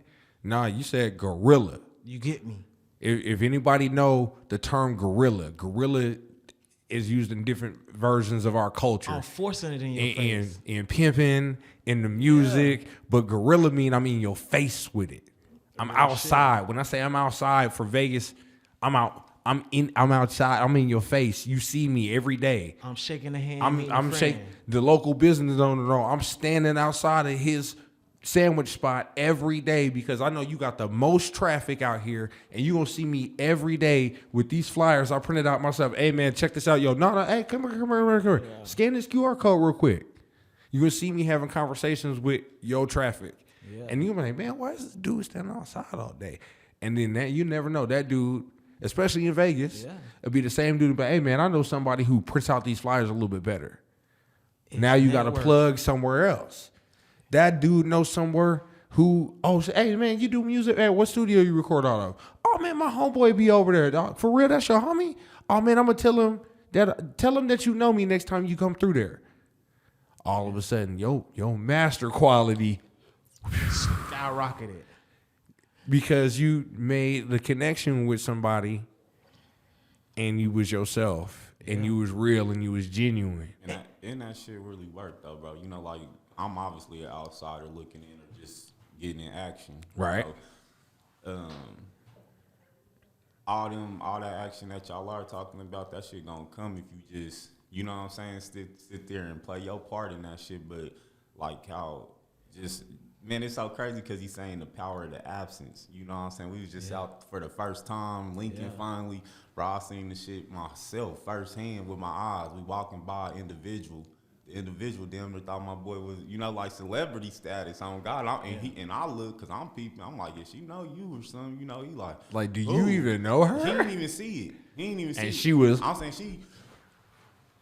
And I'm the like, excited face, and you seeing it. I'm like, bro, he like, you know, shit. They got to see me outside, but the power that I seen it. You know what I'm saying? So he ain't. See, like that was like when I realized, like we was talking earlier. I had dropped the first episode of this season. Yeah. And all of a sudden, my people are like, "Hey, bro, you know you're on TV, right?" And I'm like, bullshit. And I start getting the screenshots. And now when I'm saying I'm releasing episodes or I'm booking time slots and stuff, the people who have hit me, I didn't have access to you before. I didn't have access to you before, but I mean, this is 4 seasons of doing this. And another thing that y'all was saying, like, damn, what is it? But seeing that grind and getting in there and actually seeing the result of the consistent hard work, and seeing that. And you got to make it fun. No matter what you do, you got to make it fun. You know what I'm saying? And like, that's always been my biggest blessings in life. Making everything that I do fun. You know, like, it's work. Of course it's work. But make work fun. Like, let's be real. Drewski, you wouldn't be right here if it wasn't fun for you. Bruh. If I didn't like what I was doing. You feel me? Why am I even doing this? You get what I'm saying? Like, you got to do what, like, and that's how our minds is as humans. Our minds move off of what we are motivated from. Right. Like, I wouldn't put all the work and the value and the network that I've built, I wouldn't be just wanting to give this to other people in their platform if I didn't love actually saying, hey, man, I got this dude. Dog, man, you got to hear this interview I just did, dog. I'm going to give you the early link, and I'll peep you onto, boom, somebody from this label or this music group or even this production company that I know does fire music videos or documentary content. Like, there's so many different plugs in this that you know what I'm saying? That's what I was saying. Coming out here is so easy, like just linking with bro, you know, conversation, and even just hearing y'all, like he said something earlier in this conversation, like a lot of this shit, don't look for the materialistic gain in this shit. You know, don't look for the monetary value in this shit. You gotta look for a lot of the game is not possession, it's position. Ooh. You know what I'm saying? Talk to him. 9/10 of the game is being in position. You know what I'm saying? If you in the right position, it ain't shit to go get some money out here. then you right there. But if you got money and ain't positioned right, what you gonna do? But I said all that to say, like earlier y'all was talking, you know, coming or whatever, shit, bro. You know, I'm gonna put you I'm like he told me, I'm gonna put you in a position of that shit.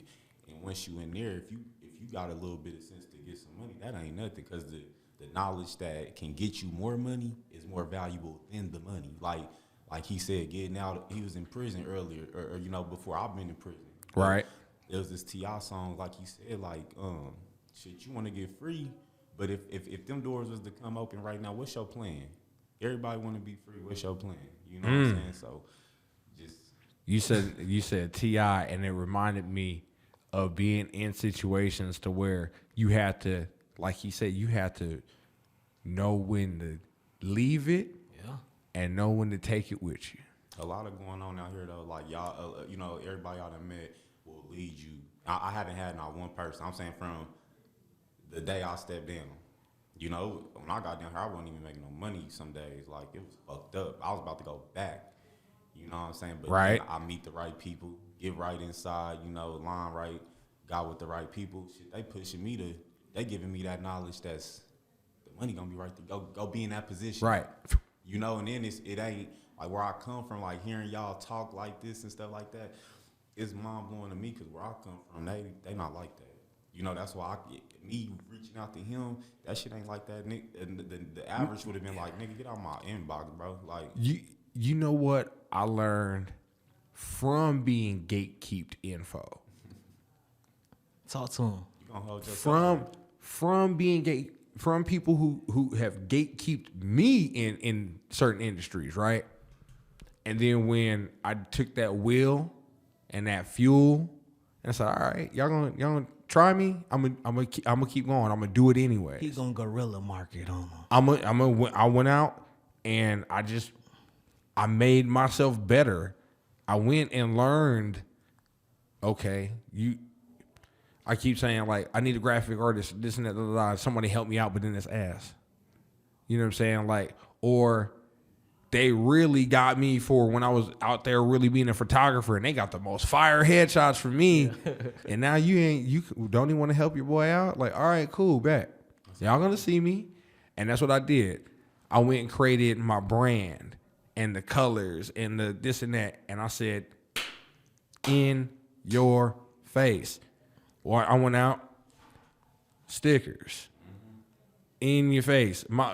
I call it Uber, he get one. Yeah. I go to the store, they get one. I'm talking about I go regular grocery shopping. Yeah. I pull out one out my wallet. Hey man, make sure you listen to my podcast. Hey y'all got YouTube? Hey yo, scan this real quick. Talk to him. This on my battery. It's on the back of my phone case. It's on business cards. I usually have one that sits out right outside the room here that says you want to see what we're recording, scan here, but then it'll go to episodes. Yeah. So you got to wait for this one. Yeah. You got to wait for this one. But yeah, no, but like I hated being withheld information, because then it was like, well, if you keep saying you want me to succeed, but you're not going to help me out with the info, why you keep lying to me, bro? That's how I felt. That's how I feel about that. When oh man, I want to help you this and that, but then they tell you figure it out. What? Yeah. No, I'm not gonna hold your hand. I'm gonna drop all this barbecue sauce on these ribs. It's your choice to pick up the rib and eat it. But if you leave that extra sauce on the table and you didn't scoop it up, that's your fault. I left it there for you.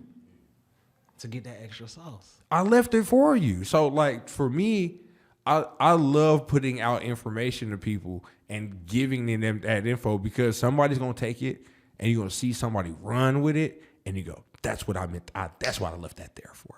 Yeah.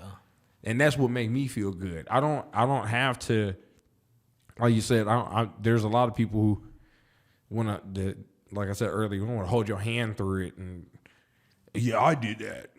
Nah, fuck all that, man. I just want to know that, like, I'll get a message in my inbox about, like, when I was working the corporate position, but I used to do little small videos on how to fix X problem.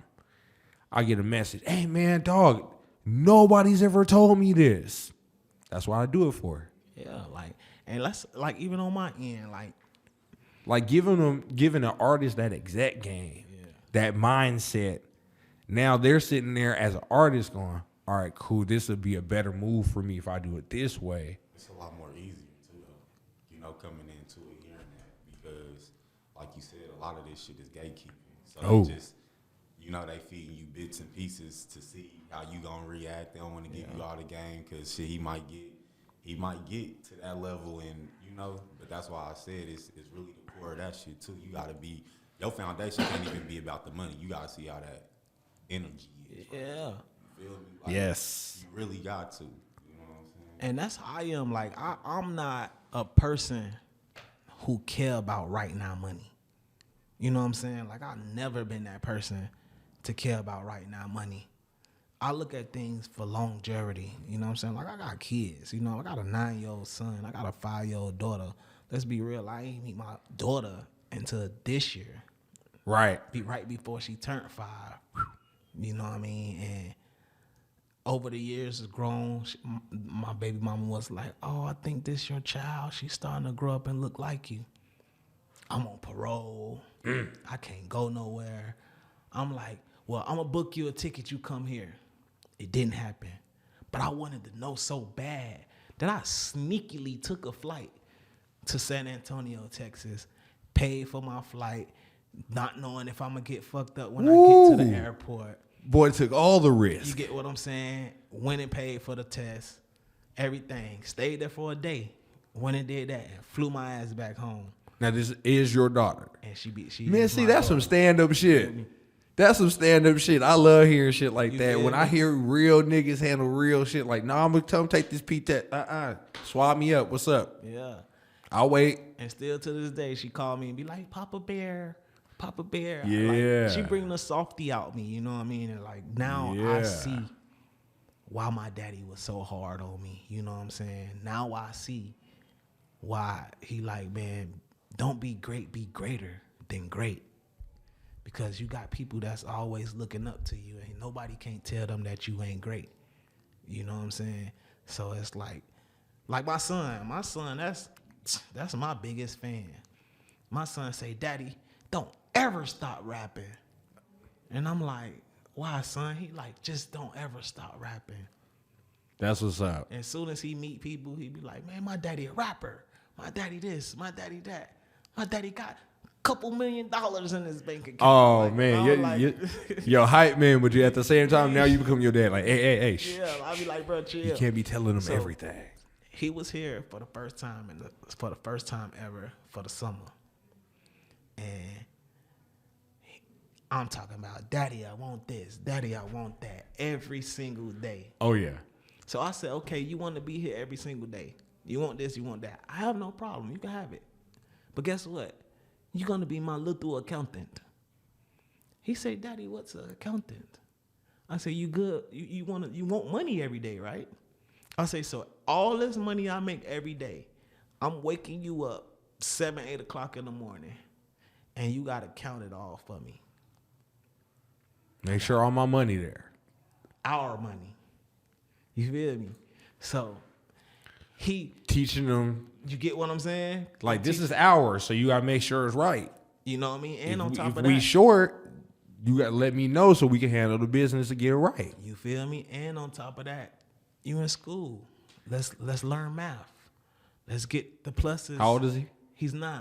Oh yeah, You get perfect time too to give him that. And this is what it's about. Hustler, entrepreneur, what they not teaching you in school, math. And that's my little guy right there. That's what's up. I'm going to teach him everything I know early. Because guess what? He might be the person who really accounting at these labels, cutting these checks. And these labels, you mean your label? No, I'm saying these are, no. He gonna be breaking the bread to the other artist. Let's fix it. Our label. There it is. Y'all gonna be. I'm on some generational wealth shit. He gonna be the one in the office breaking the check off though. These like, hey, yo, his businesses. We'll sign that check for you. We'll give you that $1 million. You get what I'm saying? Because let's be real. When we go shopping and we see these Arabs, these Indians, and these people, and you be seeing them little kids sitting on the pillows, behind the counter, and then you stay in that area for 5-6 years. And that 5th, 6th year, that little baby was on the counter. Now he's on the ringing you counter up. ringing you up. Oh, that's all you want? That is something we do not You get do. what I'm saying? That is something we don't do as folks. You feel me? So Bruh, they got the game sold. Because like you said, you see baby in there. Then you see him at 5 in there. He might be acting out, but he's still in there. Yeah. Then you see him at 10, and he in there, but now he with a broom just sweeping the floor. Yeah. Learning the business. But they got him. That's what it is. They got him learning the business. They just teaching and teaching and teaching and teaching. Because you don't even know, at the end of the night, he could be closing the register down for years. Yeah. Since he could count money, they've been having him count money. And then all of a sudden, like you said, now you 15 at the register ringing you up for $1 million off of the jewelry you bought at they store. Yeah. And he doing it. And that's exactly why I say, like 2025 is about elevation. And not only elevation, it's about evolving, showing the world that us as black people, our culture is bigger than what's been promoted these last 4-5 years in the music industry. You know what I'm saying? It's about showing them better, showing them bigger, showing these kids that, man, you could be bosses early, not long, early. But, you know what I'm saying?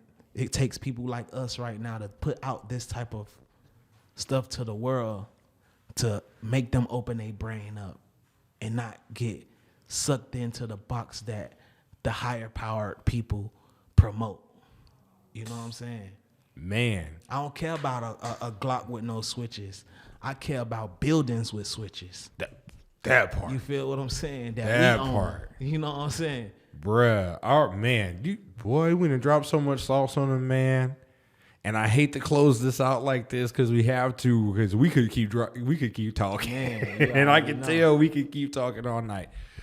Before we close this out though, one piece of advice you give anybody that's brand new coming into this field, what do you say off of all the experience and everything that you've learned? What would you give them? My biggest advice that I could give a person, don't chase the money, man. You got to chase your dreams.